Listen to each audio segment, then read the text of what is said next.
Less എന്ന് പറഞ്ഞാൽ എന്താ? ലെസ് എന്ന് പറഞ്ഞാൽ കുറവ് എന്നാണ് അർത്ഥം അല്ലേ?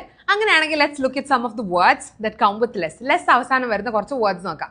Four example, mindless. He is a very mindless person എന്ന് പറഞ്ഞാൽ എന്താ? മൈൻഡ്ലെസ് പേഴ്സൺ എന്ന് പറഞ്ഞാൽ കാര്യങ്ങളെ പറ്റി കൃത്യമായ ഒരു ബോധ്യമില്ല. അതിപ്പോൾ ഫോൺ എവിടെ വെച്ചെന്ന് വെച്ചാൽ അതറിയുണ്ടാവില്ല, കീസ് എവിടെ വെച്ചെന്ന് വെച്ചാൽ അതറിയുണ്ടാവില്ല, എന്തെങ്കിലും കാര്യം ചെയ്യാനുണ്ടെങ്കിൽ അത് ഓർമ്മ ഉണ്ടാവില്ല. So that kind of A person we call them as mindless.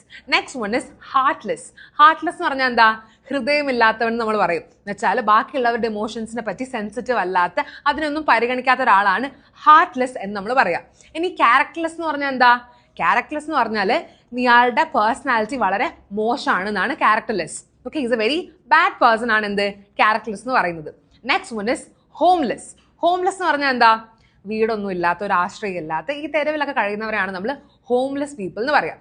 Next one is endless. Endless എന്ന് പറഞ്ഞാൽ എന്താ?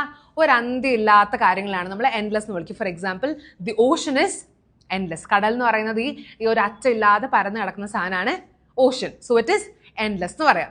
അങ്ങനെയാണെങ്കിൽ I have A question for you. What is the meaning of priceless?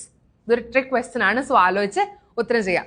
So ഇതുപോലുള്ള ഒരുപാട് കാര്യങ്ങൾ വളരെ ഈസി ആയിട്ട് ഒരു പേഴ്സണൽ ട്രെയിനർ സഹായത്തോടു കൂടെ നിങ്ങൾക്ക് നമ്മുടെ ഓൺലൈൻ കോഴ്സിലൂടെ പഠിക്കാൻ വേണ്ടി സാധിക്കും. So click on the link below and join English house.